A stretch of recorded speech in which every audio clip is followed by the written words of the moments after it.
Dia mengatakan, perbaiki sisa umurmu yang ada, entah berapa lama lagi. Sekarang bertobat dari dosa-dosa, maksimalkan dalam ibadah, itu yang kau kerjakan di sisa umurmu, Allah akan catatkan sebagai pahala untukmu dan Allah maafkan masa lalumu. Tapi kalau sisa umur ini masih kau gunakan dalam kemaksiatan dan pelanggaran-pelanggaran, maka Allah akan hukum kamu dengan pelanggaran barumu dan juga pelanggaran-pelanggaran masa lalumu.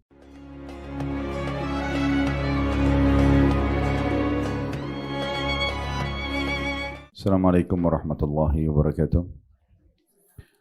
Alhamdulillah, tidak pernah berhenti lisan kita bersyukur dan berterima kasih kepada Allah Subhanahu wa taala. Terutama Allah masih memberikan kita hari ini umur di mana kita bisa maksimalkan untuk menambah kantong-kantong amal soleh kita dan juga memaksimalkan tujuan kita diciptakan, yaitu mengabdi dan beribadah kepada Allah Subhanahu wa taala. Dan bila memang masih ada pelanggaran-pelanggaran dan kekurangan di masa lalu, masih ada peluang untuk bertaubat kembali kepada Allah dan menyempurnakan kekurangan tersebut. Dan alhamdulillah atas nikmat itu, serta kita pun duduk dalam majelis ilmu seperti ini, salah satu tujuannya adalah untuk menjalankan dan memaksimalkan apa sebab kita diciptakan, yaitu mengabdi kepada Allah Subhanahu wa taala. Majelis ilmu tujuannya untuk menambah iman kita kepada Allah sehingga mendongkrak kita untuk lebih rajin ibadah dan juga meninggalkan larangan-larangan. Selanjutnya kita panjatkan salam hormat kita kepada utusan Allah Nabi besar Muhammad sallallahu alaihi wa alihi wasallam, sebagaimana Allah telah perintahkan kita untuk mengucapkan salam hormat tersebut. Seperti biasa tentunya kita akan melanjutkan pada buku kita Riyadhus Shalihin tulis oleh Imam Nawawi rahimahullah, dan kita akan masuk ke bab 217 tentang masalah bab kewajiban puasa Ramadan dan keterangan tentang keutamaan puasa serta hal-hal yang berkaitan dengannya. Banyak di antara kaum muslimin sibuk mau mempelajari tentang puasa Ramadan nanti kalau sudah tiba Ramadan. Padahal sebenarnya waktu yang paling tepat justru dipelajari jauh sebelum Ramadan itu. Sudah pernah kita sampaikan bahwasanya para sahabat ridwanullahi alaihim, mereka kalau selepas Idul Fitri selama 6 bulan berturut-turut mereka berdoa kepada Allah non-stop agar seluruh amal yang mereka kerjakan selama Ramadan diterima dengan pahala sempurna. Dan 5 bulan yang tersisa lagi ke depannya menjelang menuju ke Ramadan, seperti kita sekarang ini sebenarnya masuk di fase itu, mereka terus berdoa agar Allah panjangkan umur mereka berhasil meraih Ramadan yang akan datang. Jadi saking mahalnya bulan Ramadan itu sampai bukan hanya dikenang setahun sekali, tapi sepanjang tahun oleh para sahabat dijadikan sebagai momentum untuk mengenangnya. 6 bulan setelah Idul Fitri berdoa agar diterima seluruh amal yang dikerjakan Ramadan yang lalu, dan sisanya 5 bulan ke depan sampai menjelang Ramadan berdoa agar disampaikan di Ramadan yang akan datang. Sebelum kita mulai, saya ingin berbagi buat diri saya dan Bapak Ibu sekalian rahimakumullah tentang masalah poin kalau seseorang itu masih tersibukkan dengan ibadah-ibadah kepada Allah. Misalnya kita bangun pagi tadi, memang kita misalnya sudah sholat subuh on time atau sebelumnya diikuti dengan sholat tahajud.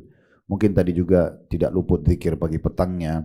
Mungkin tadi sudah sholat duha, tadi juga sholat duhur dengan tepat waktu, diikuti dengan rawatibnya, qobliyah dan ba'diyahnya. Mungkin juga tadi dari waktu duha sampai menjelang duhur, ada yang silaturahim keluarga, ada yang mencari rezeki halal. Intinya kebaikan-kebaikan. Sampai nanti bubar dari kajian kita pun ini masih ada aktivitas hal-hal yang tidak melanggar agama, bahkan masuk dalam kategori yang diperintahkan sampai malam, maka berarti Allah Subhanahu wa taala mencintai kita. Allah menginginkan kebaikan buat kita. Saya ingatkan kembali hadis Nabi sallallahu alaihi wasallam, sesungguhnya Allah kalau mencintai seorang hamba, Allah akan menggunakannya. Kata para sahabat, ya Rasulullah, bagaimana Allah menggunakan hambanya? Kata Nabi SAW, Allah akan sibukkan dia. Dalam riwayat lain, Allah akan berikan petunjuk agar dia melakukan ibadah dan dengan itu Allah wafatkan dia. Jadi kalau seseorang betul-betul masih tersibukkan dengan itu, berarti tanda-tanda cintanya Allah Subhanahu wa ta'ala. Sebaliknya, kalau ada orang yang terlalaikan, maka berarti Allah benci pada dia. Makanya sebagian ulama diantaranya Hasan Basri berkata salah satu ciri Allah benci pada seorang hamba, maka Allah berpaling darinya. Allah buat dia tersibukkan dengan bukan dari tujuan dia diciptakan. Kembali kami ingatkan, makan, minum, tidur, olahraga ini pernak-pernik kehidupan, bukan tujuan utama. Tujuan utamanya adalah sholat, memang puasa, memang zikir, baca Quran, majelis ilmu, itu tujuan utama.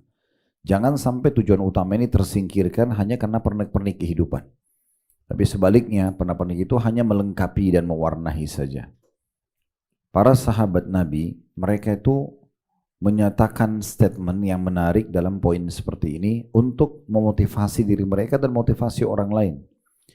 Misalnya Umar bin Khattab berkata radhiyallahu anhu, kalau bukan karena 3 hal, aku berharap segera wafat saja. Jadi ini maksudnya selama hidup di dunia. Ini waktu beliau hidup, beliau ucapkan ini. Kalau bukan karena 3 hal, aku tidak berharap hidup di dunia atau meninggal saja. Yang pertama adalah berjihad di jalan Allah. Ini salah satu ibadah. Jadi sibuk dari jihad ke jihad yang lainnya. Yang kedua adalah aku meletakkan dahiku sujud ke tanah untuk menghadap kepada Tuhanku. Jadi sujud. Ya. Itu tujuan utama diciptakan juga ibadah. Dan yang ketiga adalah aku berkumpul dengan satu komunitas orang-orang, ya kayak kita begini berkumpul dengan orang-orang di kajian misalnya, aku berkumpul dengan satu komunitas kaum atau orang yang mereka menyortir tutur kata yang baik, tutur kata yang positif, yang memang sesuai dengan yang Allah ridhoi, misalnya zikir, majelis ilmu, ide-ide yang baik, yang menanyakan kabar minimal yang positif, sebagaimana disortirnya kurma yang berkualitas dari kurma-kurma yang buruk. Abu Darda radhiyallahu anhu berkata dari statement yang lain dari sahabat yang lain, kalau bukan karena 3 hal aku tidak berharap hidup sesaat pun di dunia. Lalu beliau sebutkan yang pertama, menahan dahaga di waktu puasa. Jadi kata Abu Darda, justru lagi haus-hausnya kalau puasa itu yang aku sedang nikmati. Kalau bukan karena itu aku tidak mau hidup sesaat pun di dunia. Karena beliau tahu itu pahalanya besar dan itu tujuannya dia diciptakan. Berapa banyak manusia yang menghindar dari puasa karena dia pikir haus gitu ya. Padahal sebenarnya para salafus saleh memahami justru itu kenikmatannya. Kemudian yang kedua, aku sujudkan kepalaku di malam hari, dahiku kepada Allah. Dan yang ketiga, aku berkumpul dengan kaum yang sibuk berbicara atau memilih tutur kata yang baik sebagaimana dipilihnya buah yang berkualitas dari buah-buah yang buruk. Jadi bagaimana kalau orang panen ada buah-buah yang grade A, ada grade B, dipisah-pisahkan, maka seperti itulah kita memilih juga komunitas kita. Jadi kita harus berpikir teman-teman sekalian, kalau yang masa lalu banyak terlalaikan dengan hal-hal yang negatif ya sudah, atau kurang dari ibadah atau lalai. Sekarang ke depan setelah hadir di majelis ilmu seperti ini harus jauh lebih baik dari sebelumnya. Jadi ini usahakan kita pertahankan karena penilaian orang itu husnul khatimah atau su'ul khatimah justru dari amal-amal yang terlihat sebelum dia wafat. Kalau dia terbiasa dengan satu perbuatan baik, Allah akan mudahkan dia meninggal dalam keadaan itu. Kalau dia terbiasa dengan satu perbuatan buruk, walaupun dia hebat dalam mengemas sehingga manusia tidak tahu, Allah akan permalukan dia dan Allah tutup dengan hidupnya itu. Jadi harus hati-hati. Makanya kata Nabi SAW dalam sebuah hadis yang sahih, Allah akan menutup hidup seseorang dengan amal yang biasa dia kerjakan, baik ataupun buruk. Kemarin waktu lagi umroh plus Aqsa, subhanallah ada salah satu jemaah kita sekaligus beliau kepala cabang Uhud Tour di kota Makassar, Dr. Aziz rahimahullah, sehat-sehat saja pada saat berangkat. Umurnya bahkan lebih muda dari saya 2 tahun. Sempat ke Aqsa, ibadah, saya lihat sendiri bagaimana kegiatan sosial pun beliau ikut, kegiatan kita taklim di Aqsa diikuti, kemudian sholat 5 waktu kita, kemudian sempat ke Madinah, ya, juga maksimal dalam kegiatan sholat di Masjid Nabawi, ke aktivitas yang lain lah, ya taklimnya, kemudian ke Raudhah dan seterusnya, kemudian ke Mekah umrah. Subhanallah 1 hari setelah umrah, ya, itu beliau sholat subuh sama saya masih sama-sama di masjid. Dia menunggu sampai duha, setelah itu pulang sesak nafas sebelum asar meninggal dunia. Ya. Tapi saya tenangkan keluarganya karena bersama istrinya berangkat, kalau ini adalah husnul khatimah. Jelas secara teori agama, meninggal di tanah suci dan juga dalam kondisi menyempurnakan ibadahnya. Orang-orang seperti ini yang harus kita ambil pelajaran darinya. Makanya kata Abdullah bin Mas'ud radhiyallahu anhu, ambillah pelajaran dari orang yang sudah meninggal dunia dan jangan ambil pelajaran dari orang yang masih hidup. Maksudnya di sini bukan berarti orang yang hidup tidak bisa kita contohin, tetapi orang yang sudah meninggal dan menutup hidupnya dengan keimanan, dengan husnul khatimah, itu yang harus kita jadikan sebagai suri tauladan, lebih kental kita ikutin mereka. Karena memang mereka kondisinya seperti itu. Ya, mereka sudah ditutup oleh Allah Subhanahu Wa Taala dengan kebaikan-kebaikan. Walaupun Abdullah bin Mas'ud bermaksud adalah para sahabat Nabi, ridwanullahi alaihim. Dan saya juga tenangkan keluarganya seraya menyebutkan kembali hadis tentang keutamaan orang yang meninggal dalam kondisi umrah ataupun haji, di mana Nabi SAW bersabda siapa yang pergi haji, siapa yang meninggal sementara dia haji, dicatatkan baginya pahala haji sampai hari kiamat. Jadi kalau misalnya ada orang pergi haji, dia wafat nih, anggaplah 100 tahun lagi kiamat misalnya, berarti ada 100 kali haji.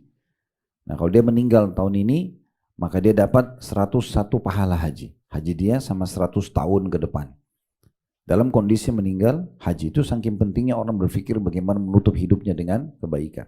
Dan siapa yang meninggal dalam kondisi mengerjakan ibadah umroh, maka dicatatkan baginya pahala umroh sampai hari kiamat. Begitu juga siapa yang meninggal dalam kondisi berjihad, walaupun bukan dibunuh oleh musuh, kemudian dia wafat, maka dicatatkan baginya pahala jihad sampai hari kiamat. Nah, ini harus menjadi sebuah program buat kita. Bagaimana kita berpikir selama hidup sibuk dengan amal-amal saleh dan nanti di akhirat ditutup. Dan ada sebuah hadis lagi yang mulia disebutkan oleh Al-Qurtubi rahimahullah dalam kitab At-Tadhkirah beliau. Kalau Nabi SAW bersabda, Allah akan atau seseorang itu akan dikubur di tanah yang dia terbuat darinya. Maka Imam Qurtubi mengatakan rahimahullah, tidak diragukan lagi Abu Bakar sama Umar radhiyallahu anhu terbuat dari tanah yang sama terbuat Nabi dan tidak ada orang lain. Karena mereka cuma bertiga di satu kuburan itu. Nah, kemarin saya juga sampaikan, berarti beliau ini rahimahullah Dr. Aziz, semoga Allah ampuni dosa-dosanya, Allah terima amalnya, itu dikubur di Mekah. Ya, saya sendiri yang hadir dalam pemakamannya, dalam pemandiannya, dan subhanallah ini sesuai dengan hadis tersebut. Ternyata memang istrinya berbagi cerita kalau dia memang sudah lama berharap supaya bisa wafat di Mekah atau di Madinah. Nah ini satu pelajaran, tapi kita tidak bisa mendapatkan mati-mati yang seperti ini kalau kita tidak memang memperbaiki, membenahi dari selama kita hidup. Ya, jadi selama kita hidup memang kita sudah harus perbaikin, dan cara memperbaikinya harus dimulai dari diri kita sendiri. Gak bisa kita menghayal kalau berharap orang lain yang mengubah hidup kita, tapi kita harus yang mengubah lebih baik. Majelis ilmu seperti ini tujuannya untuk memberikan kesadaran atau penyadaran seperti itu, supaya kita bubar dalam kondisi kita bertambah iman kita, lebih semangat ibadah dan lebih menjauhi kesalahan-kesalahan atau pelanggaran, sehingga nanti insya Allah kita meninggal dalam kondisi husnul khatimah. Karena tidak ada orang yang tidak meninggal.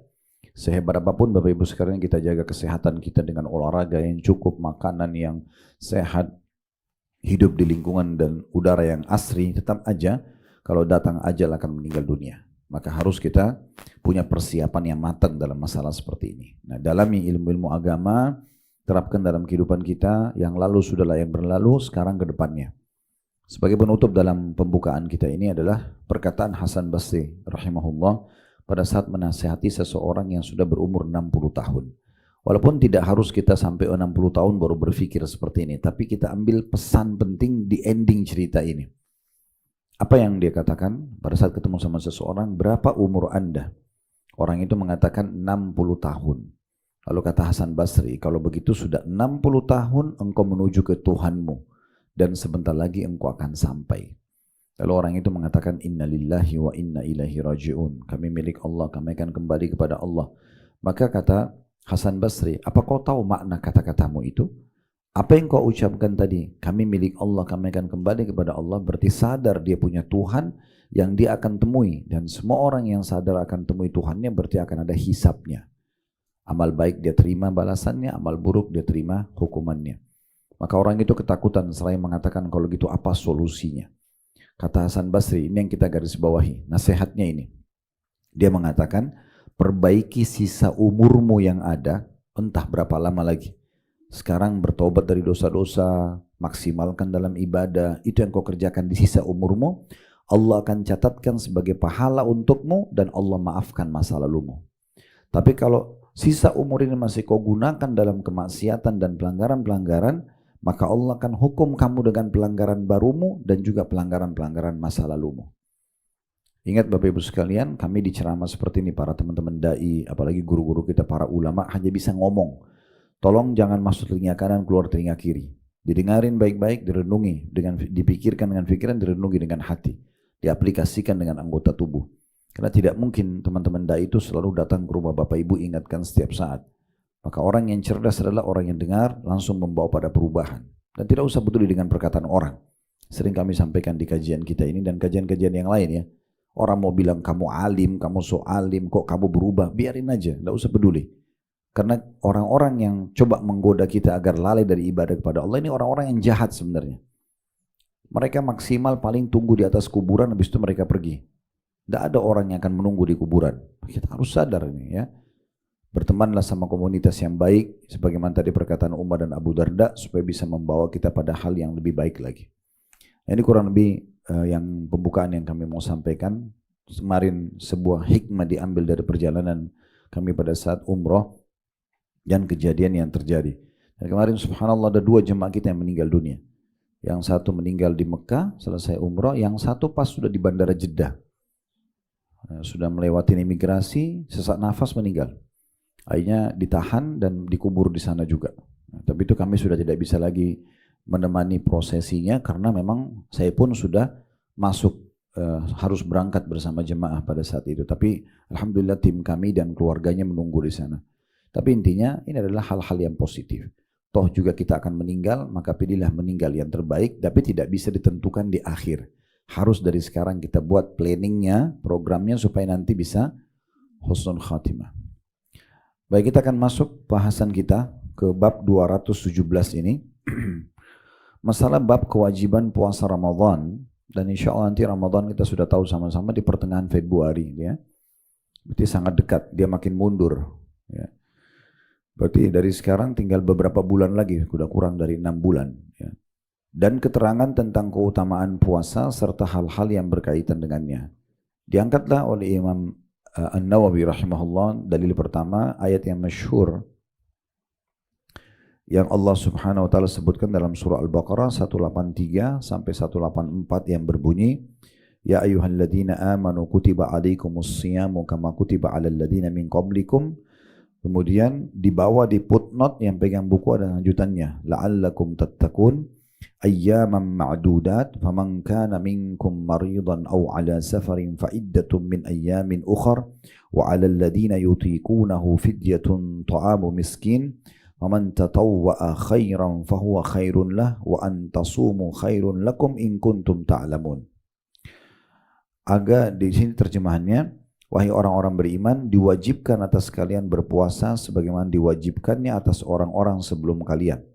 Di sini yang sebelum footnote, masih di inti bahasannya, nanti di footnote lanjutannya, agar di footnote-nya agar kalian bertakwa atau sampai pada tingkat level patuh dan tunduk kepada Allah. Dari potongan ayat ini dulu berarti puasa Ramadan, puasa itu bukan hanya wajib buat kita, tapi dimulai dari umat-umat sebelum kita. Kembali kami ingatkan, agama yang Allah subhanahu wa ta'ala turunkan ini Islam, itu hanya agama satu. Gak ada agama lain. Nabi Adam, Nabi Idris, Nabi Hud, Nabi Saleh, Nabi Ibrahim, terus sampai Nabi Muhammad SAW secara berurut, agamanya satu, Islam. Semua bertujuan memperkenalkan Allah dan juga menerapkan syariat Allah subhanahu wa ta'ala. Perbedaan di antara Nabi-Nabi ini adalah di syariat ya hukum-hukum. Allah hapus atau Allah tambah, tergantung keinginan Allah subhanahu wa ta'ala di masa Nabi atau Rasul yang diutus ya. Allah mengutus sekitar 124.000 Nabi, diantaranya 313 Rasul yang wajib kita tahu nama dan kisahnya adalah 25 Nabi dan Rasul. Nah ini mereka punya hukum-hukum yang hampir sama, seperti perintah tentang masalah puasa ini ya, perintah masalah sholat ya, itu juga sudah ada, walaupun beda sholatnya dengan kita, kemungkinan besar beda jumlah rakaatnya, beda waktunya, tapi intinya ada ya perintah itu. Makanya dalam sebuah riwayat Bukhari dijelaskan, Nabi Sulaiman alaihissalam pernah bermain dengan kuda kerajaannya, kemudian beliau terlalaikan dari sholat asar. Disebutkan begitu, dari sholat asar sampai lewat waktunya. Maka Nabi Sulaiman alaihissalam bertobat kepada Allah dan menyembeli semua kuda-kuda kerajaannya lalu disedekahkan dagingnya sebagai bentuk tebusannya. Berarti kan ada syariat sholat waktu itu. Ya, sebagaimana disyariatkan juga puasa. Kita tahu juga haji itu diperintahkan di masa Nabi Ibrahim alaihissalam. Berarti haji itu memang dijalankan terus estafet Nabi Ismail, Nabi Ishak, Nabi-Nabi Bani Israel. Umumnya itu mereka mengerjakan ibadah haji. Ya, sampai Nabi Muhammad alaihi wassalatu wassalam. Gitu ya. Jadi sama. Nah itu ada ibadah-ibadah yang sama. Ada juga tentu yang berubah. Contoh seperti misalnya di zaman Nabi Musa alaihissalam, kalau ada orang berbuat dosa besar, cara taubatnya mereka selain mengaku dosa itu kepada Allah, mereka bunuh diri. Nah di masa syariat Nabi Muhammad SAW sudah tidak ada lagi menghukum diri atau membunuh diri. Tapi cukup, kata Imam Nawawi penulis buku kita ini, taubat dengan 3 syarat. Meninggalkan dosa itu seketika, lagi zina, lagi bohong, lagi riba, berhenti. Yang kedua sesali, yang ketika janji sama Allah tidak mengulangi, maka sudah diterima taubatnya. Nah ini ada perbedaan ya, sosialisasi daripada syariat tersebut. Kemudian selanjutnya Allah mengatakan hari-hari yang sudah ditentukan, maksudnya hanya beberapa hari saja, itulah Ramadan. Maka barang siapa di antara kalian yang sakit atau dalam perjalanan musafir lalu tidak berpuasa, maka wajib mengganti sebanyak hari yang dia tidak berpuasa itu pada hari-hari yang lain. Dan bagi orang-orang yang berat menjalankannya jika mereka tidak berpuasa, wajib membayar fidyah, yaitu memberi makan seorang miskin. Tetapi barang siapa dalam keadaan kerelaan hati mengerjakan kebajikan, maka itu lebih baik baginya, dan puasa kalian itu lebih baik bagi kalian jika kalian mengetahuinya. Nah, ini kita bagi lagi jadi 2 poin ya, di lanjutan ayat ini, yaitu potongan yang nomor 2 tadi. Potongan pertama adanya syariat puasa untuk umat sebelum kita. Potongan kedua adalah tentang masalah siapa yang sedang sakit dan musafir, dia boleh ganti ke hari yang lain. Nah, di sini terutama ibu-ibu hati-hati, kalau yang masih punya utang Ramadan jangan ditunda. Mumpung sekarang masih sehat, mumpung masih punya waktu, ya, jangan selalu ditunda. Nanti aja selepas haid, nanti aja kalau akhir bulan, nanti aja bulan depan, ya. Ini sudah sering kali itu di kajian-kajian kita. Ada yang nanya, tinggal 2 hari Ramadan, Ustadz saya punya utang 2 minggu, belum saya bayar. Ya. Apa yang harus saya lakukan? Maka saya biasa bilang, jawaban di kajian, ibu kemana aja 11 bulan. Ini seperti pesawat sudah patah sayapnya 2-2, lalu Ustadz tolong selamatkan. Ya, kenapa hari-hari ratusan hari berlalu tidak dipakai? Jadi kan sementara itu kewajiban ya. Jadi yang paling baik adalah dibayar langsung. Ya. Sebab utang Ramadan kalau ibu meninggal maka ahli waris wajib membayarnya. Jadi jumlah hari, misalnya kita punya utang 3 hari nih, mungkin ibu kena halangan ada, misal, atau bapak-bapak pun misalnya ada yang musafir belum dibayar, maka harus tetap dibayar ini. Ya. Makin cepat makin bagus. Maka diberitakan juga kepada ahli waris. Karena mereka wajib untuk membayarnya. Tapi jangan juga menganggap remeh. Udahlah nanti anak saya kan soleh atau soleh, nanti mereka yang bayar. Belum tentu. Mungkin kita meninggal bersamaan. Allahu a'lam. Ada orang yang naik mobil tabrakan meninggal bersamaan. Ajalnya datang.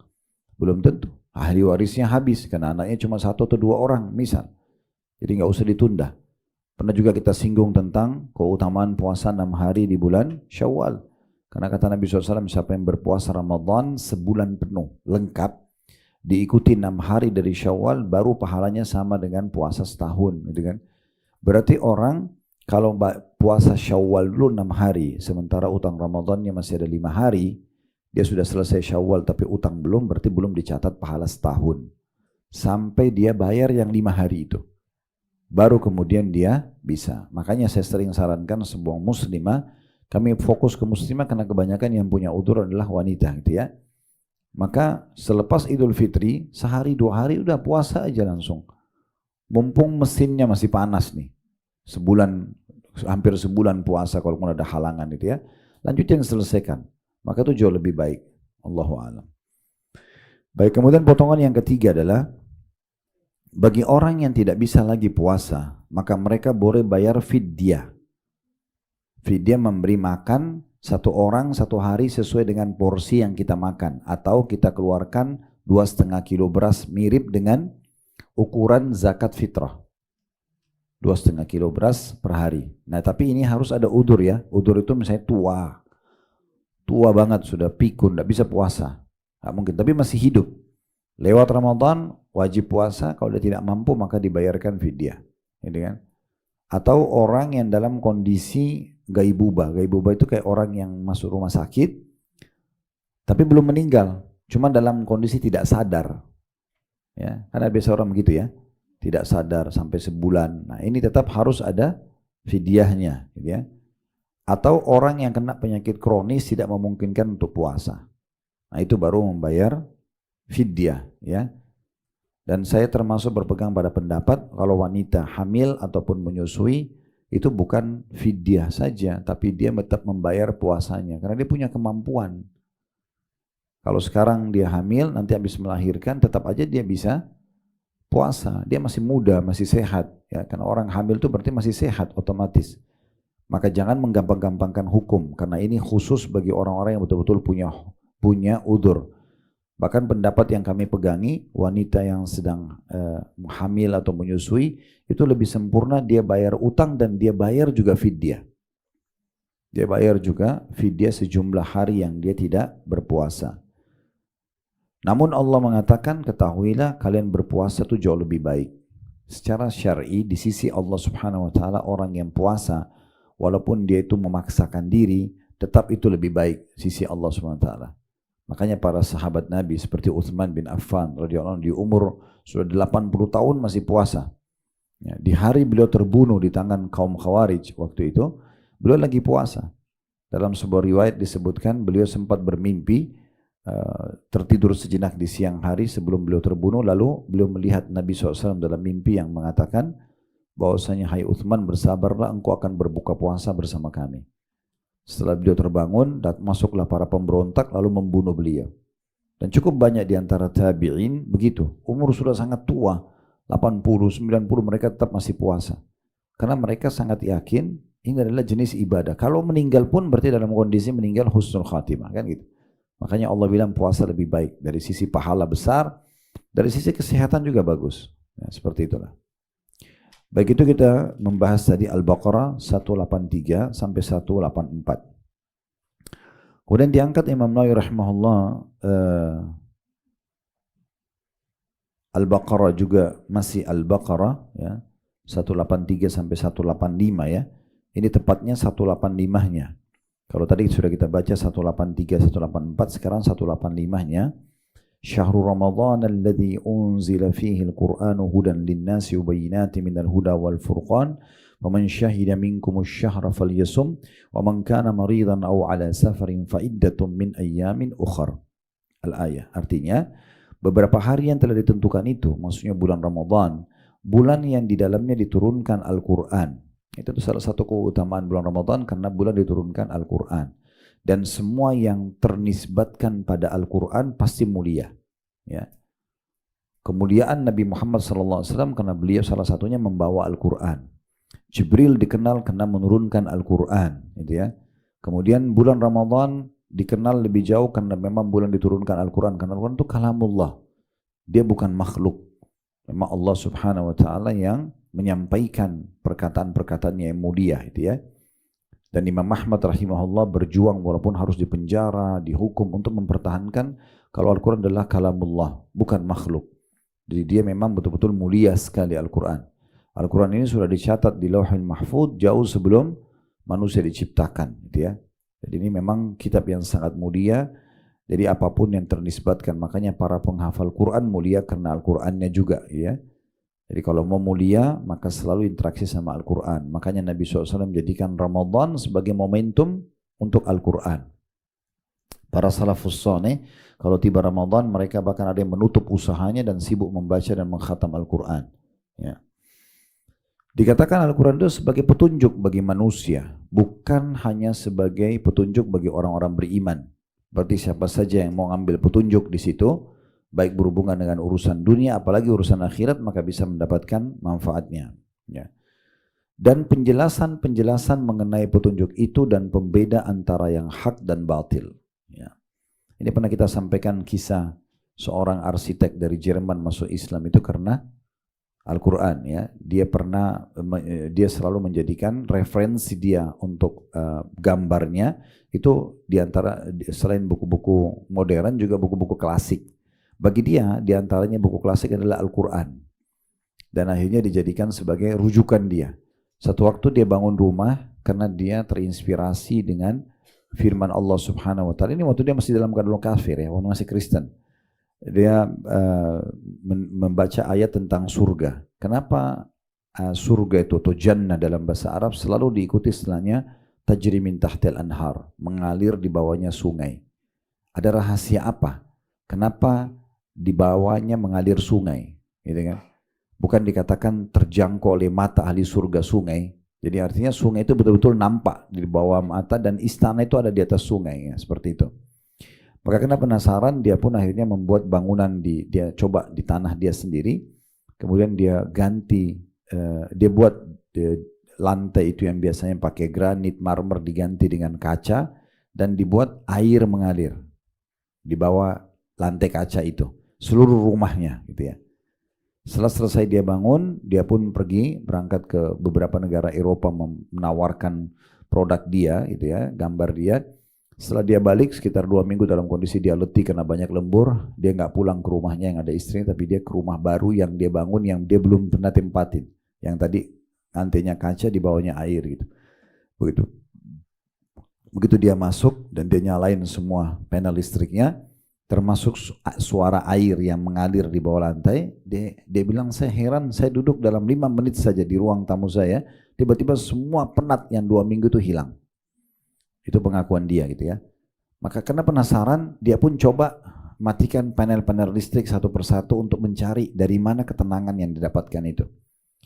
Dia lihat wallpapernya sama, lampunya juga mewah ya sama dengan di rumahnya. Tidak ada yang istimewa kecuali air tadi, karena ini yang belum pernah dibuat. Maka dia padamkan semua lampu dan dibiarkan suara air saja. Begitu dia duduk dan dia dengar gemericik air itu, dia merasakan kenangan jiwa yang luar biasa. Maka dia mengatakan ini rahasianya kenapa surga yang dijanjikan untuk orang-orang yang patuh di dunia bagi orang Islam itu dibalas dengan surga yang di bawahnya mengalir sungai. Karena suara gemericik air itu membawa ketenangan jiwa, menghilangkan kepenatan mereka. Karena itu dia pergi ke Islamic Community, masuk Islam. Nah, itu diantaranya gitu ya. Baik, kemudian lanjutkan di sini petunjuk bagi manusia dan penjelas mengenai petunjuk itu dan pembeda antara yang hak dan batil. Karena itu kata Allah lanjutannya, barang siapa dan terkena dari negeri-negeri yang ditinggal ya atau tempat dia tinggal di bulan itu, maka hendaknya ia berpuasa pada bulan itu. Dan barang siapa yang sakit dan dalam perjalanan atau tidak sedang puasa, maka wajib menggantinya sebanyak hari yang ditinggalkan pada hari-hari yang lain. Ini tambahannya adalah berarti musafir punya rukhsah, keringanan untuk membatalkan puasanya walaupun dia punya kemampuan lanjutin puasa. Karena Ramadan itu kan banyak orang umroh ya, karena mengejar umroh Ramadan sama pahala dengan haji bersama Nabi, jadi jangan disalahin kalau ada jemaah umroh yang buka puasa karena 9 jam penerbangan itu hak mereka. Tidak boleh kita salahkan ya. Dan itu tidak apa-apa walaupun tidak ada udurnya. Maksudnya udur itu misalnya menurut kacamata manusia, oh dia nggak sakit kok, dia kuat kok, oh saya di pesawat ada AC. Itu bukan alasan. Orang punya hak. Jadi Allah mengizinkan bagi musafir untuk batalkan puasanya. Ya, asal memang safarnya itu ulama kasih syarat, diantaranya safar yang tidak bermaksiat.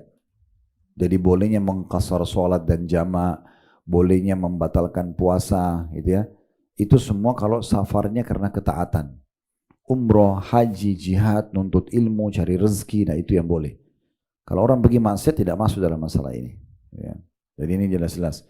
Kemudian jaraknya ya yang umumnya ulama pegang adalah 80 km.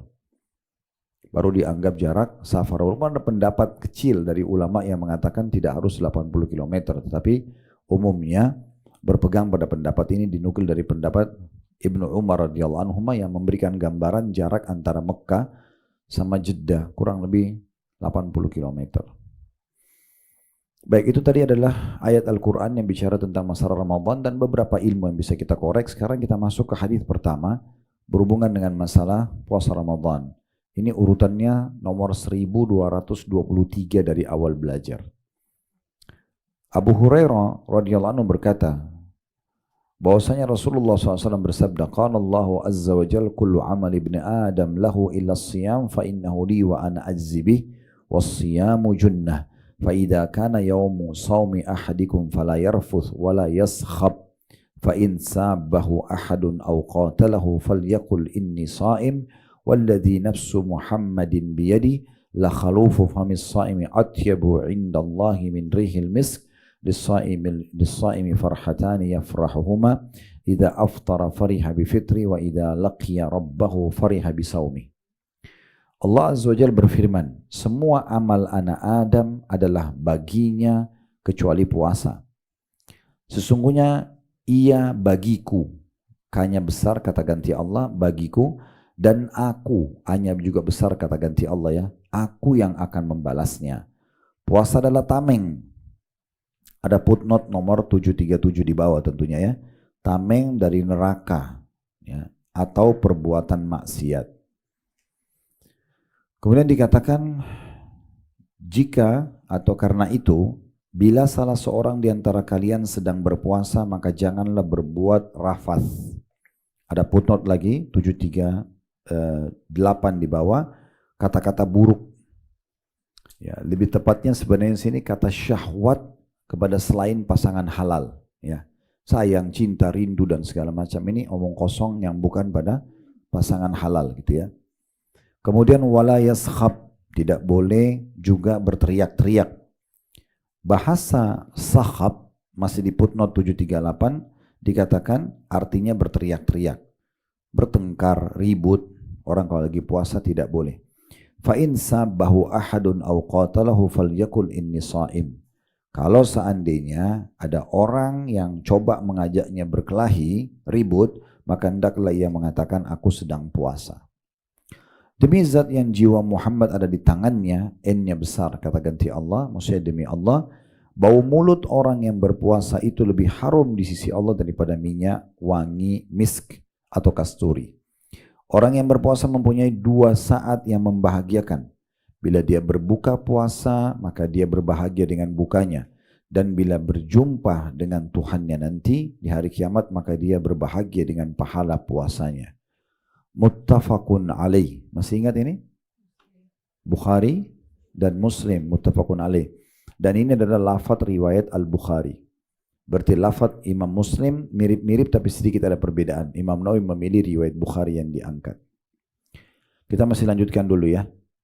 Dalam riwayat lain, yatruku ta'amahu wa syarabahu wa syahwatahu min ajli as-siyamu li wa ana azzi bihi wal hasanatu bi asyri amsalihha. Dia meninggalkan makanan, misalnya orang yang puasa, minuman dan juga syahwatnya walaupun halal, suami istri kalau lagi puasa dia meninggalkan itu karena aku, kata Allah. Puasa itu adalah milikku dan akulah yang akan membalasnya dan kebaikan akan dibalas 10 kali lipat. 10 kali lipat.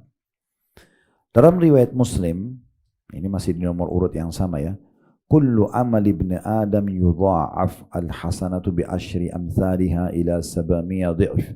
Qala Allah Ta'ala illa as-sawm fa innahu li wa ana ajzi bih yadha'u syahwatahu wa ta'amahu min ajli lis-sa'imi farhatan ya farhatun 'inda fitri wa farhatun 'inda liqa'i rabbih wala khalufu fihi atyabu 'inda Allah min rihil misk. Setiap amal anak cucu Adam itu dilipat gandakan, satu kebaikan dibalas 10 kali sampai 700 kali lipat. Allah Ta'ala berfirman, kecuali puasa, sungguhnya ia bagiku dan akulah yang akan membalasnya. Dia meninggalkan syahwat dan makanannya karena aku. Orang yang berpuasa mempunyai 2 kebahagiaan. Kebahagiaan ketika dia berbuka dan kebahagiaan ketika dia berjumpa dengan Tuhannya. Dan bau mulut orang yang berpuasa itu lebih harum di sisi Allah daripada minyak wangi misk atau kasturi. Baik, riwayat-riwayat ini 3 buah riwayat dalam satu nomor urut sudah sering kami sampaikan di awal kita belajar hadis ini. Jadi kadang-kadang Imam Nawawi punya satu metode, kadang-kadang dalam satu nomor urut bisa 2-3 riwayat, bahkan bisa 5 riwayat, tergantung. Kalau mirip-mirip beliau biasanya sebutkan di satu nomor urut. Berarti kalau kita belajar sekarang di urutan 1223, bukan berarti baru 1223 hadis, tapi bisa saja lebih dari itu. Mungkin sudah bisa 1700, 1800 hadis yang kita pelajari, alhamdulillah. Karena dalam satu nomor urut itu banyak sekali kadang-kadang riwayat yang disebutkan. Kadang-kadang juga satu nomor urut satu hadis. Ya. Baik, kita langsung ambil mutiara ilmu dari hadis ini. Yang pertama adanya hadis qudsi. Ini hadis qudsi, ya. Jadi ada Al-Quran, ada hadis qudsi, ada hadis yang bukan qudsi, ya. Kalau Al-Quran sudah tahu kalamullah, tidak ada perubahan sama sekali, ya. Cuma memang ada namanya nasikh dan mansukh, ayat yang menghapus dan ayat yang terhapus, gitu ya. Yang menghapus dan dihapus itu ada dalam ilmu Al-Quran. Tapi yang Bapak Ibu pegang sekarang Al-Quran yang sudah sempurna. Di awal turun di masa Nabi SAW ada ayat turun, kemudian dihapus di fase Nabi masih hidup dengan ayat yang lain. Ada ayat Al-Quran yang sudah terhapus tilawah dan hukum, ada yang hanya terhapus secara hukum tapi masih ada tilawahnya. Ya, seperti itu kurang lebih gambaran. Ini ada tentu bahasan sendiri dalam ulumul Quran, tapi saya cuma berikan gambaran, kita punya rujukan itu. Yang kedua hadis qudsi. Ya, hadis qudsi bedanya dengan Al-Quran, sementara Nabi Muhammad SAW bilang, Nabi SAW bersabda, meriwayatkan dari Tuhannya. Nah itu namanya hadis qudsi.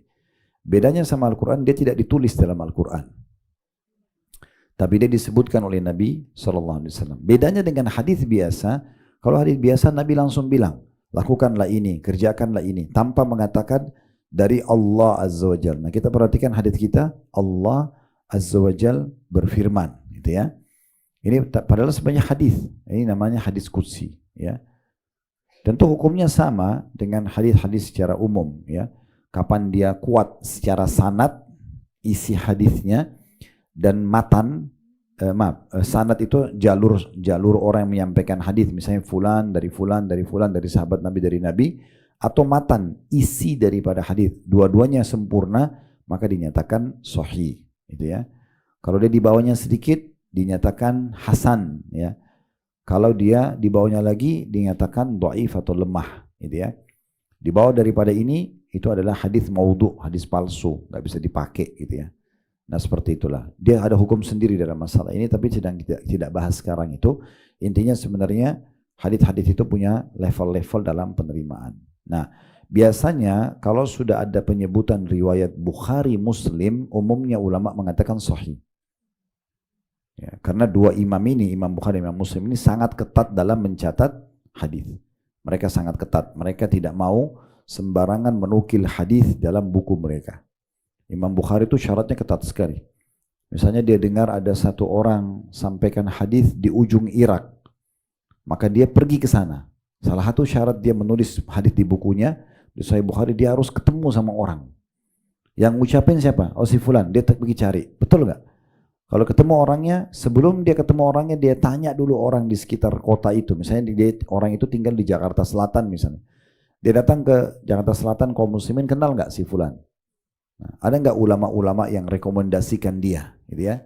Kalau ternyata orangnya dipuji dan segala macam, memang orangnya terpercaya, oke dia temui.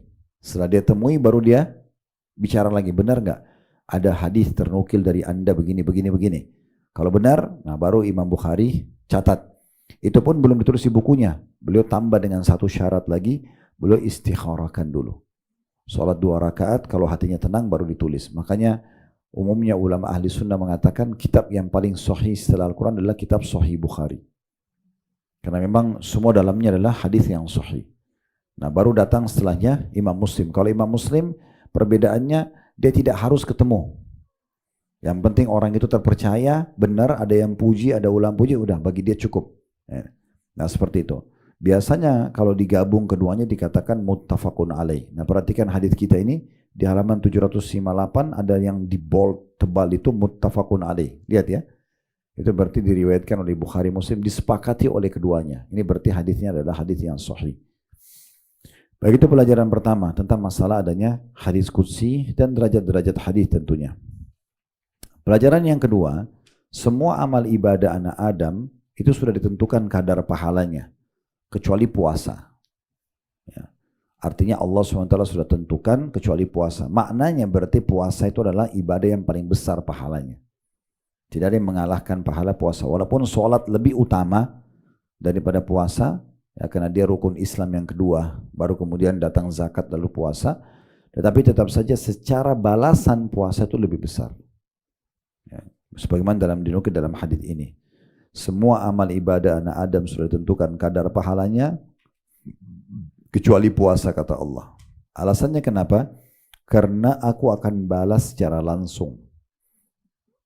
Itu Allah SWT mengatakan begitu di riwayat yang pertama, di halaman 757. Di riwayat yang kedua, kalau Bapak Ibu buka di halaman 758, di situ dijelaskan alasannya kenapa. Karena Allah bilang dia meninggalkan makanan, minumannya dan syahwatnya karena aku. Itu sebabnya kenapa dia menjadi lebih besar. Maka Allah mengatakan puasa itu milikku dan aku yang akan membalasnya secara langsung. Ya. Itu pelajaran yang kedua. Kedudukan puasa tentunya ya, kalau kita mau simpulkan begitu. Dan dia adalah ibadah yang paling besar pahalanya. Pelajaran yang ketiga yang bisa diambil, pelipat gandaan pahala puasa. Ya. Di situ dinukil dari riwayat yang nomor 3. Semua amal ibadah di halaman 758, coba lihat dalam hadis yang nomor 3-nya, maksudnya urutan nomor 3 di nomor urut yang sama ya, masih 1, 2, 2, 3 ya. Semua amal ibadah anak Adam dilipat gandakan sampai 10 kali lipat, sampai 700 kali lipat. Kecuali kata Allah puasa, karena aku akan balas dia secara langsung. Berarti puasa bisa lebih dari 700 kali lipat pahalanya. Kalau dimulai dari 10 sampai 700 kali lipat itu balasan sholat, puasa, zakat, zikir dan segala macam. Kalau puasa itu lebih dari 700 kali lipat. Nah, pernah kita sampaikan kan ada 3 alasan bagaimana caranya Bapak Ibu melipat gandakan pahala ibadahnya ya. Yang pertama harus mengontrol keikhlasannya. Jadi kapan dia makin ikhlas makin besar pahalanya. Makin tidak ada urusan dengan pujian manusia makin besar pahalanya. Yang kedua ingat kemasannya. Mengemas ibadah itu. Sering kita ulang itu ya. Jadi beda antara orang yang bangun sholat malam, kebetulan saja dia bangun, nah daripada saya nggak bisa tidur, saya sholat aja deh. Nah dia sholat, dia tidak niat dari awal sebelum tidur untuk sholat malam. Nah ini orang yang tidak punya kemasan, dia sholat dengan mukena yang ada, kebetulan ada sejadah, nggak ada sejadah, dia sholat saja, surah apa yang terlintas dibaca, ini biasa. Kalau orang mengemas itu sebelum tidur dia sudah siapin mukena yang paling bersih, kalau perlu sejarahnya dibubuhi minyak wangi karena dia mau ketemu sama Tuhannya, kemudian dia pilih surah tertentu, ya, dia punya persiapan untuk itu, ya, maka itu kemasan namanya. Orang sedekah, tiba-tiba ibu-ibu dan bapak tadi keluar dari rumah ke kajian sini, kebetulan di lampu merah ada orang miskin minta, Anda buka dompet, ada uang 50.000 kasih. Tidak diprogramin sebelumnya. Dapat pahala, dapat pahala. Beda dengan orang yang mengemasnya. Sebelum keluar rumah di dompet sudah ditaruh uang khusus untuk disedekahkan. Dan kita sengaja nyari. Bilang sama drivernya, nanti kalau ingatin saya kalau ada orang yang minta-minta berhenti ya. Nah, misal contoh, kita sengaja. Memang sudah kita kemas itu. Sudah disiapin uangnya, sudah kita cari targetnya siapa. Nah itu kemasan namanya. Dan seterusnya lah, semuanya kemasan ya. Kalau pernah ingat hadits yang saya sampaikan, Nabi SAW bersabda kepada para istri-istri beliau satu waktu, orang yang dahulu akan menyusulku pada saat aku meninggal adalah orang yang paling panjang tangannya. Maka meninggallah Nabi SAW, kata Aisyah, kami belum faham hadis Nabi ini. Maka setiap kami ketemu para istri Nabi, kami selalu mengukur tangan kami, siapa yang lebih panjang. Sampai meninggalnya Zainab binti Jahash. Ini istri Nabi yang pertama meninggal setelah Nabi meninggal ya. Ternyata Zainab ini kata Aisyah orang yang gemar sekali bersedekah tapi dari hasil tangannya. Jadi kayak misalnya kalau orang memberikan baju perang, beli di pasar langsung jadi, dia tidak, dia jahit sendiri. Dia kalau mau kasih makan orang, ada makanan jadi dengan dia buat sendiri. Nah karena itu punya kelebihan tersendiri gitu ya. Itu contohnya. Nah ini yang dimaksud dalam hadis tadi gitu. Jadi dengan pengemasannya. Kemudian yang ketiga dengan memarketingkan, pasarkan itu ya. Kayak misalnya kajian begini, kalau misalnya tuan rumah mengizinkan Anda untuk mengundang orang, jangan disia-siakan, undang orang. Mungkin orang yang datang 1-2 orang yang kita diberikan kesempatan mengundang, atau di kajian umum lah, atau kita kirim cuplikan ceramah. Atau sering saya bahasakan, kenapa Bapak Ibu tidak dukung channel-channel dakwah? Ini bukan karena mendukung channel kami saja. Di YouTube bisa dengan subscribe, di Instagram, Facebook, TikTok bisa dengan follow. Semua channel dakwah bisa diberikan dukungan. Dukungan kita itu membuat channel itu makin dikenal dan akhirnya makin banyak orang dengar. Nah, kita bisa dapat pahala bersama mereka. Jadi bukan hanya sekedar tahu, oh iya channel Ustadz ini ada. Tapi apa andil kita? Nah itu juga termasuk memarketingkan ibadah itu, ya, seperti itu kurang lebih. Nah ini yang dimaksudkan tadi.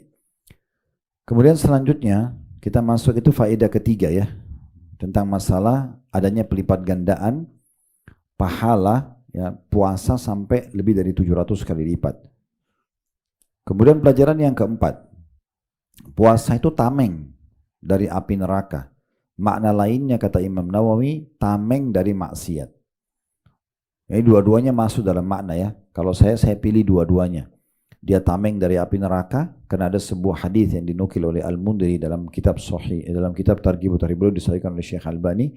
Kata Nabi SAW, siapa yang puasa 1 hari di jalan Allah, Allah akan buat antara dia dengan neraka sebuah parit khandak yang jaraknya antara langit sama bumi. 1 hari aja puasa. Nah, bagaimana kalau orang yang rutin berpuasa? Nah, itu berarti memang dia selamat dari api neraka, jadi tameng. Dalam riwayat lain, dia adalah tameng dari api neraka sebagaimana tameng salah seorang dari kalian di medan perang. Bagaimana bisa menahan panah dan serangan musuh dengan tameng tersebut, maka perisai itu, maka begitulah puasa terhadap api neraka. Makna yang kedua adalah dia akan menyelamatkan dari kemaksiatan. Ini juga kita bisa rasakan. Kita kalau lagi puasa kita takut buat dosa. Ada perasaan khawatir puasanya berkurang atau batal itu ya.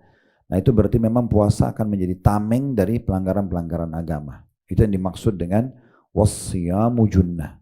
Puasa adalah tameng.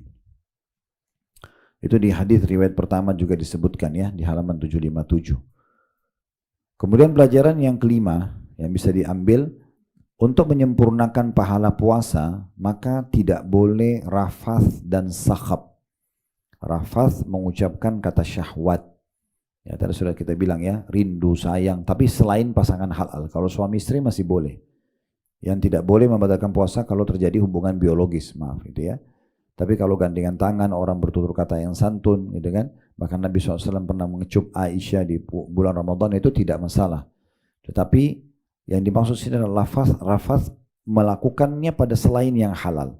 Makanya pernah kita sampaikan dalam beberapa tahun yang lalu di kelas kita juga kita sampaikan tentang salah satu manfaat bulan Ramadan adalah melatih kita selama sebulan terbiasa tidak rafath. Meninggalkan semua kata-kata syahwat kepada selain pasangan halal. Begitu juga dengan sakhab, bertengkar, ribut. Makanya kalau diajak ribut lagi puasa, bilang saya sedang puasa. Itu ajaran Nabi SAW. Pelajaran yang keenam, bahwasanya bau mulut orang yang puasa di sisi Allah lebih wangi daripada bau misk atau kasturi. Ini pelajaran yang keenam. Karena umumnya orang kalau puasa tidak makan, tidak minum. Biasanya ada bau mulut ya.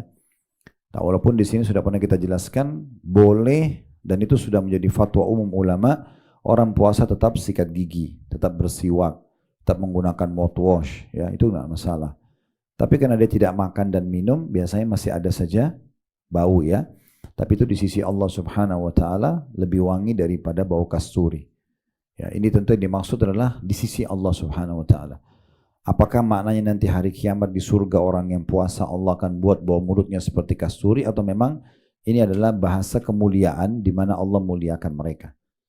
Ya, tapi bukan berarti orang lagi puasa terus candain temannya, nih bau mulut saya kasturi, bukan begitu ya. Bukan itu yang dimaksud. Yang terakhir, yang ketujuh adalah kegembiraan yang akan didapatkan bagi orang yang puasa. Tentu kita bisa rasakan yang pertama secara spontan, yaitu pada saat buka puasa karena haus dan lapar hampir seharian 12 jam misalnya kita nggak makan dan minum, lalu kita meneguk air dingin atau minuman yang manis, maka membuat kita gembira dengan itu ya. Makanya doa buka puasa jelas sekali, dhahabat dhama, telah hilang rasa haus, wabtallatil uruq, dan telah basah urat-urat saraf. Lalu wathabatal ajru insyaallah, dan semoga pahala sudah tercatatkan. Lalu dikatakan dan kegembiraan yang kedua pada saat bertemu dengan Tuhannya, karena memang balasannya puasa akan sangat memuaskan. Nah seperti itu. Baik, kita pindah ke hadis kedua di bab kita, nomor 1224. Hadis ini berbunyi dari Abu Hurairah radhiyallahu anhu bahwa Rasulullah SAW bersabda, "Man anfaqa zawjaini fi sabilillahi nudiya min abwabil jannah, ya Abdullah hadha khair, wa man kana min ahli salati du'iya min babis salah, wa man kana min ahli al-jihad du'iya min babil jihad, wa man kana min ahli siyami du'iya min babil rayyan, wa man kana min ahli sadaqah du'iya min babis sadaqah." Qala Abu Bakar radhiyallahu anhu, bi abi anta wa ummi ya Rasulullah, ma ala man du'iya min tilkal abwabi min darurah, fahal yud'a ahadu min tilkal abwabi kulliha, faqala na'am wa arju an takuna minhum. Artinya, kata Nabi SAW, barang siapa yang menginfakkan sepasang barang di jalan Allah, maka dia akan dipanggil dari pintu-pintu surga. Wahai Abdullah, wahai hamba Allah, ini adalah kebaikan. Barang siapa yang termasuk ahli solat, maka dia akan dipanggil dari pintu solat. Barang siapa yang termasuk ahli jihad, maka dia akan dipanggil dari pintu jihad. Barang siapa yang termasuk ahli puasa, maka dia akan dipanggil dari sebuah pintu namanya Ar-Rayyan. Barang siapa yang termasuk ahli sadaqah, maka dia akan dipanggil dari pintu sadaqah. Maka Abu Bakar radhiyallahu anhu berkata, wahai Rasulullah, aku korbankan bapak dan ibuku demi dirimu. Seseorang dipanggil dari salah satu pintu dari pintu-pintu tersebut, bukankah sesuatu yang penting? Lalu adakah orang yang dipanggil dari semua pintu tersebut? Maka Nabi SAW mengatakan, iya, dan aku berharap engkau termasuk di antara mereka. Kembali lagi hadisnya muttafaqun alaih. Kita tentunya akan membacakan hadis 1225 karena ini semakna ya, tentang masalah pintu bagi orang yang puasa. Dari Sahal bin Sa'ad radhiyallahu anhu dari Nabi SAW, beliau bersabda, inna fil jannati baban yuqalu lahu Rayyan, yadkhulu minhu as-sa'imuna yawmal qiyamah, la yadkhulu minhu ahadun ghairuhum, yuqalu aina as-sa'imun, fayakumun, la yadkhulu minhu ahadun ghairuhum, fa idza dakhalu ughliq falam yadkhul minhu ahad. Sesungguhnya di surga ada sebuah pintu bernama Ar-Rayyan. Di hari kiamat orang-orang yang berpuasa akan masuk lewat pintu itu. Selain mereka tidak ada yang memasukinya. Diserukan, mana orang-orang yang berpuasa. Lalu mereka bangkit, tidak ada yang masuk selain mereka. Bila mereka masuk maka ia tutup atau ditutup dan tidak ada seorang pun yang masuk lewat pintu itu. Hadis ini juga sama muttafaqun alaih. Baik, kita langsung ambil pelajarannya. Yang pertama, pentingnya seseorang berinfak sesuatu yang bermanfaat atau ekstra manfaatnya ya. Jadi hanya sekedar menginfakkan sesuatu yang habis seketika dengan orang yang menginfakkan sesuatu yang bisa bertahan lama, maka itu jauh lebih besar ya. Makanya Nabi SAW mengatakan siapa yang menginfakkan dua berpasangan. Di sini sebenarnya yang diberikan isyarat adalah hewan ya. Seperti kalau orang nyumbang kambing atau domba jantan dan betina. Misalnya Bapak Ibu beli lalu diinfakkan atau disedekahkan ke pesantren untuk dikembangbiakkan, nah gitu ya. Sepasang kuda, misalnya sepasang ayam, nah gitu-gitu ya. Nah itu nanti siapa yang menginfakkan ini, maka dia akan mendapatkan juga panggilan dari pintu surga. Misalnya dari pintu sedekah lebih tepatnya ya, seperti itulah. Nah, ini berarti adanya motivasi untuk itu, motivasi untuk berinfak juga hewan-hewan yang sifatnya berpasangan yang bisa dikembangbiakkan. Nah, itu banyak sahabat yang melakukan ini di masa Nabi SAW. Pelajaran yang kedua, bahwasanya semua ibadah punya pintu-pintu di surga. Makanya dikatakan ada pintu sholat yang akan dipanggil semua orang yang rutin sholat ke pintu itu. Kemudian ada jihad juga akan dipanggil pelaku jihad dari pintu itu. Dan ada puasa, namun puasa secara khusus dinamakan pintu Ar-Rayyan. Dan disebutkan sebagai pintu puasa gitu ya. Maka akan dipanggil dari pintu-pintu itu. Maksudnya nanti surga itu sebuah istana yang sangat besar. Disebutkan dalam Al-Quran surah Al-Imran ayat 133. Ya, dikatakan wasari'u ila magfiratin min rabbikum wa jannatin arduha as-samawati wal ard. Berlumba-lumbalah kalian pada pengampunan Tuhan kalian dan kejarlah surga yang luasnya seluas langit dan bumi. Jadi kalau kita pernah mempelajari pengetahuan alam, kita tahu tentunya ya, bagaimana bumi kita ini seperti butiran pasir dibandingkan planet-planet yang ada di langit sana, gitu ya. Dan terlalu banyak ciptaan Allah SWT di bawah langit ini. Nah, itu baru langit pertama, langit kedua, langit ketiga. Nanti surga itu seperti semua langit-langit ini besarnya, luasnya. Makanya istana seseorang itu sangat besar nanti. Dan dia bisa memiliki istana di setiap camp ibadah yang dia lakukan. Misal Bapak Ibu rutin jaga sholat 5 waktu, sholat duha, sholat malam, itu nanti ada istananya sendiri di dalam pintu gerbang namanya pintu sholat. Nanti orang yang rutin puasa, wajib dan sunnah dipanggil dari pintu rayyan. Nanti orang jihad dipanggil dari pintu jihad. Tentu di dalam ada lagi tingkatan-tingkatannya. Beda orang yang sholat rutin 5 waktu, tepat waktu dengan sholat-sholat sunnahnya semuanya, dengan orang yang sholat wajib dan sunnahnya tidak dikerjakan. Tetap dipanggil dari pintu rayyan, tapi kalau kita bahasakan di dunia klasternya, ini klasternya lebih bagus daripada klaster yang lain. Tapi bisa saja kita punya istana di semua jenis ibadah itu. Selama kita terlibat dalam ibadah-ibadah itu.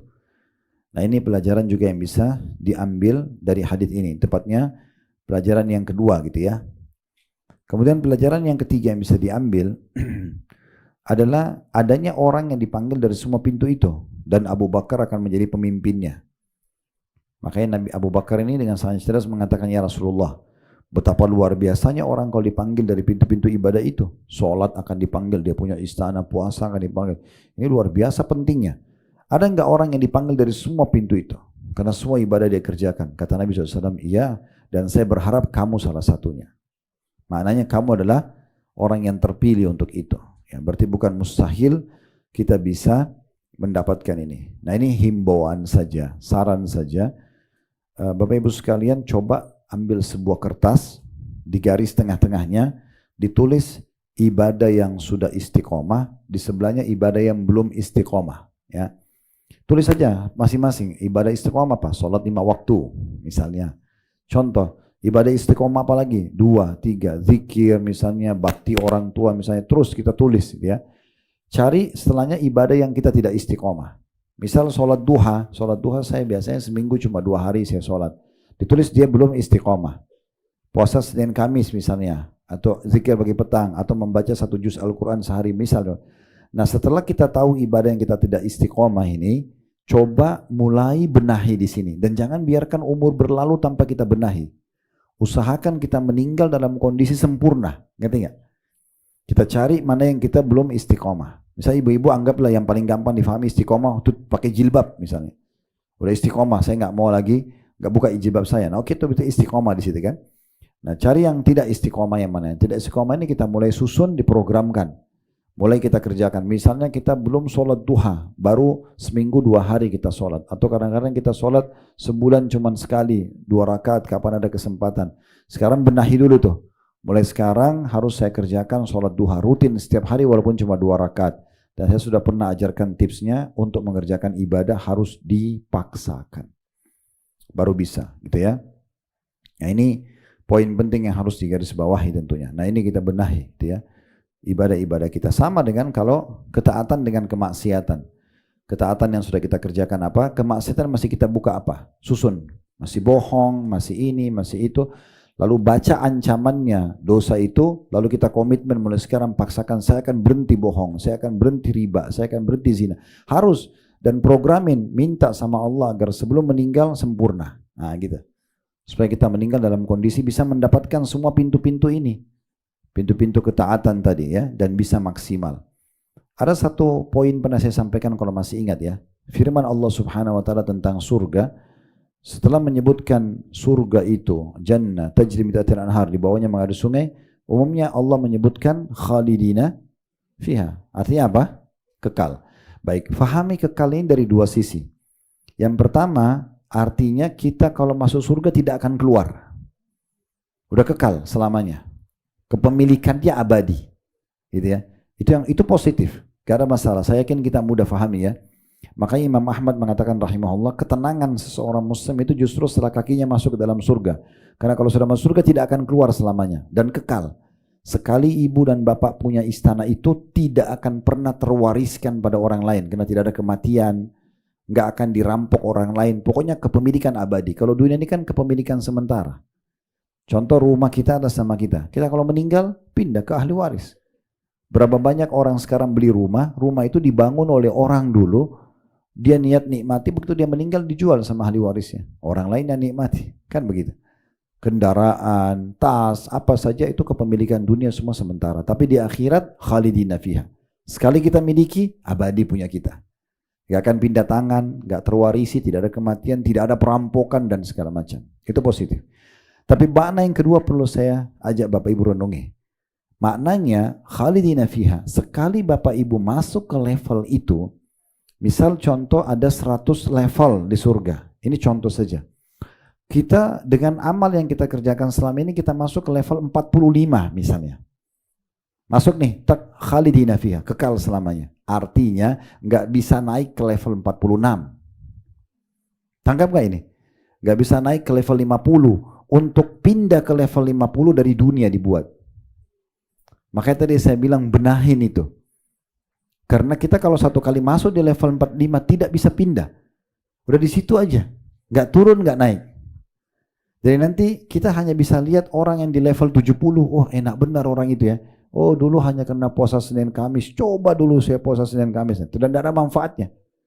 Oh itu orang dulu suka, saya tahu tuh. Pengajian setiap hari hadir. Saya dulu cuma seminggu sekali. Coba dulu saya hadir setiap. Tapi sudah nggak ada manfaatnya. Udah nggak bisa. Nah untuk mengejar level terbaik itu di dunia, makanya butuh introspeksi diri tadi. Tulis kekurangan kita apa, pelanggaran agama yang kita masih kerjakan apa, kita segera perbaikin. Mumpung belum datang ajal. Nah itu penting ya. Makanya pemahamannya ini mesti sampai gitu. Baik. Sekarang kita masuk ke lanjutan hadisnya. Ya kita masuk ke hadis nomor 1226 ya. Hadits ini berbunyi dari Abu Sa'id Al-Khudri radhiyallahu anhu, dia berkata Rasulullah SAW bersabda, "Ma min 'abdin yasumu yawman fisabilillah illa ba'adallahu bidzalika al-yawmi wajhahu 'anil nari 70 kharifa." Tidak ada seorang hamba pun yang berpuasa sehari di jalan Allah kecuali dengannya atau dengan puasa itu Allah akan menjauhkan wajahnya dari api neraka sejauh 70 kali musim gugur. Atau mana lainnya 70 tahun. Hadits ini muttafaqun alaih.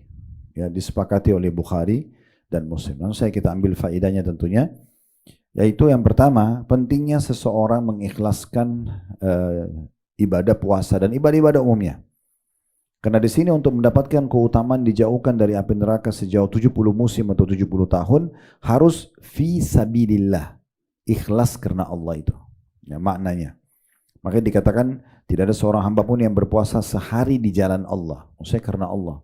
Bukan karena testimoni, bukan karena mau diet, bukan hanya karena nggak enak sama komunitas atau teman-teman atau mertua atau pasangan. Pokoknya memang karena Allah. Ada orang, nggak ada orang, saya tetap puasa. Nah gitu. Ada orang, nggak ada orang, saya tetap sedekah. Ada orang lihat, nggak ada orang lihat, tetap saja saya sholat duha misalnya. Nah seperti itu keikhlasan. Ini yang pertama. Yang kedua, keutamaan orang yang ikhlas dalam berpuasa akan dijauhkan dari api neraka sejauh 70 musim, maksudnya 70 tahun. Baik, 3 buah hadis terakhir kita tutup dengan ini, nomor 1227 dari awal belajar berbunyi dari Abu Hurairah radhiyallahu anhu, dari Nabi SAW beliau bersabda, "Man shama Ramadhana imanan wa ihtisaba ghufira lahu ma taqaddama min dhanbi." Barang siapa yang berpuasa di bulan Ramadan atas dasar iman dan berharap pahala dari Allah, maka dosa-dosanya yang telah berlalu akan diampuni. Masih sama, hadits muttafaqun alaih, diriwayatkan oleh Bukhari Muslim. Hadis ini langsung kita ambil pelajarannya. Yang pertama, pentingnya orang melakukan puasa Ramadan dan ibadah-ibadah umumnya karena 2 hal ini. Imanan, yakin Allah yang perintahkan, dan ihtisab, mengharapkan pahalanya. Ya. Makanya sering kami ingatkan ya, kalau ada yang bertanya, "Ustaz, boleh nggak saya sedekah supaya harta saya makin banyak?" Nah memang itu targetnya. Memang orang sedekah dijanjikan hartanya akan bertambah. Boleh nggak saya haji dan umroh supaya dosa saya diampuni? Nah memang itu janjinya. Justru puncak maksimal ibadah kalau kita kejar apa yang Allah janjikan. Makanya ada makna ihtisab. Siapa yang puasa karena iman kepada Allah dan mengharapkan pahalanya. Memang kita kejar target puasa, target pahalanya itu. Sehingga kita maksimal. Ya, baca Quran supaya dapat setiap hurufnya 10 pahala misalnya. Nah, memang begitu. Atau menjadi penolong pada hari kiamat. Memang harus seperti itu. Pelajaran yang kedua, siapa yang berpuasa Ramadan karena keimanan dan mengharapkan pahala dibersihkan dosa-dosanya yang lalu. Tentu umumnya pendapat ulama adalah dosa-dosa kecil. Ya, tapi dosa kecil ini jangan terpengaruh dengan kecilnya, karena dosa kecil tetap aja besar di sisi Allah Subhanahu wa taala. Karena itu pelanggaran, ya. Cuma memang ada yang lebih berat hukumannya, maka disilakan dengan dosa besar. Kemudian hadits nomor 1228 dari Abu Hurairah radhiyallahu anhu bahwa Rasulullah SAW bersabda, "Idza jaa Ramadan futihat abwabul jannati wa ghullikat abwabul nar wa suffidatis syayatin." Jika bulan Ramadan tiba maka pintu-pintu surga ditutup, pintu-pintu surga dibuka, maaf ya. Bila bulan Ramadan tiba maka pintu-pintu surga dibuka, pintu-pintu neraka ditutup dan setan-setan dibelenggu. Ini diantara keutamaan Ramadan. Pelajaran pertama, bahwasanya keutamaan bulan Ramadan, karena dengan Ramadan pintu-pintu surga dibuka. Maksudnya dibuka pendaftaran ke surga. Jadi sama kalau kita mau kerja di satu perusahaan, ada iklannya tuh. Tanggal 1 Januari sampai 31 Januari pembukaan pendaftaran pegawai atau kampus, mendaftar jadi mahasiswa atau mahasiswi baru. Siapa yang datang mendaftar kemungkinan besar diterima. Tapi orang kalau cuma lewat, saya kayaknya mau kuliah di sini, saya kayaknya mau kuliah, tapi tidak pernah melamar, tidak pernah mendaftar, ini mimpi, ya. Nah seperti itu. Nah bulan Ramadan ini iklan resmi dari Allah SWT, dibuka semua pintu surga, dibuka pendaftaran, ini kesempatan emas, ya. Pelajaran yang kedua, ditutupnya semua pintu neraka. Di sini maknanya adalah Allah Subhanahu wa taala lebih banyak memaafkan hamba-hambanya, sehingga sangat sedikit orang masuk ke neraka, karena sedikit sekali juga orang yang melakukan pelanggaran di bulan Ramadan. Pelajaran yang ketiga, dan setan-setan dibelenggu. Makna dibelenggu, diikat tangan dan leher juga kakinya, tapi masih menggoda. Dalam riwayat lain, tapi mereka tidak leluasa menggoda seleluasa di luar Ramadan. Dan kita tahu setan adalah musuh kita yang selalu coba menyesatkan manusia, mengendorkan semangat ibadah, membuat kita lalai atau membuat kita melakukan dosa. Nah itu di Ramadan dibelenggu, sehingga kita lebih tenang dalam beribadah, gitu ya.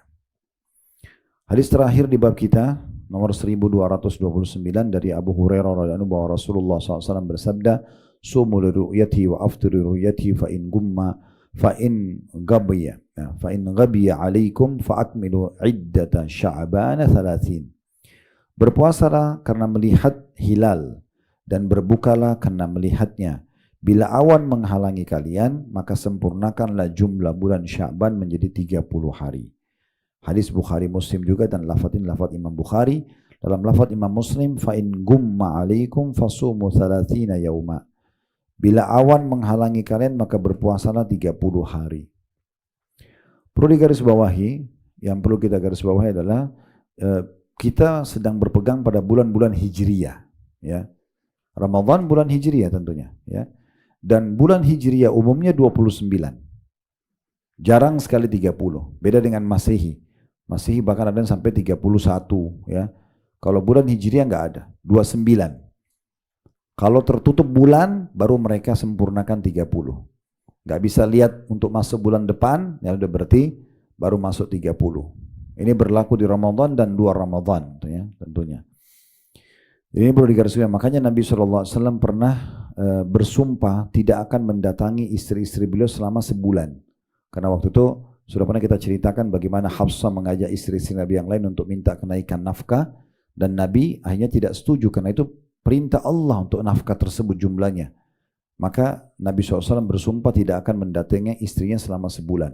Dan selama sebulan itu sebenarnya mereka disuruh introspeksi diri. Setelah sebulan, tepatnya 29 hari, turun firman Allah Subhanahu wa taala menyuruh Nabi Muhammad SAW untuk memberikan pilihan kepada para istri-istrinya. Mau minta naik nafkah, minta lebih, diceraikan, minta apa saja dikasih. Atau tetap bertahan sama Nabi dengan nafkah yang ada, dan Allah akan muliakan dunia dan akhirat. Maka Nabi pertama kali masuk ke rumahnya Aisyah radhiyallahu anha dari semua istri beliau. Lalu Aisyah berkata begini, tentu kita tidak sedang bahas masalah nafkah itu ya, kita sedang bahas tentang apa yang saya sampaikan sekarang. Maka kata waktu Nabi SAW masuk, kata Aisyah, ya Rasulullah, bukankah Anda bersumpah Anda tidak akan masuk kepada kami selama sebulan, sementara ini masih 29 hari. Ya, jadi Aisyah menghitung, ya. Maka kata Nabi SAW, bukankah bulan itu 29 hari? Jadi memang bulan Hijriah itu selalu 29 hari, bukan 30, ya. Ini pembukaannya dulu. Baik, kita langsung ambil pelajarannya. Yang pertama, kita dianjurkan agar berpuasa Ramadan dan menutup bulan Ramadan dengan Idul Fitri dengan melihat hilal, melihat bulan, ya. Dan ini berlaku sampai hari kiamat. Sabda Nabi SAW ini berlaku sampai hari kiamat. Jadi sampai hari ini negara-negara Islam juga masih menggunakan hilal, dan alhamdulillah juga di negara kita umumnya menggunakan itu, ya, termasuk MUI sendiri menggunakan melihat hilal, ya, melihat bulan. Kemudian pelajaran yang kedua, kalau tertutup, dalam riwayat Imam Bukhari, fa in ghabiya alaikum, kalau tertutup, dari riwayat Muslim, fa in gumma alaikum, sama, kalau terhalangi bagi kalian tidak bisa lihat, maka sempurnakanlah puasa Sya'ban 30 hari. Nanti kalau betul-betul tidak bisa lihat, oh belum masuk 1 Ramadan, berarti Sya'ban bukan 29 ditambah 30 hari. Begitu juga riwayat Muslim di bawahnya, kalau kita mau Idul Fitri dilihat, kalau ternyata bulan belum kelihatan, lanjutkan sampai 30. Dan tidak mungkin lebih dari 30, karena bulan Hijriah tidak ada 31. Tidak seperti bulan-bulan Masehi, gitu ya. Allahu a'lam. Baik, kedepannya kita lanjutkan bab lanjutannya tentunya di bab nomor 218, bab kedermawanan, berbuat kebaikan dan memperbanyaknya di bulan Ramadan, dan lebih meningkatkan lagi di 10 terakhir dari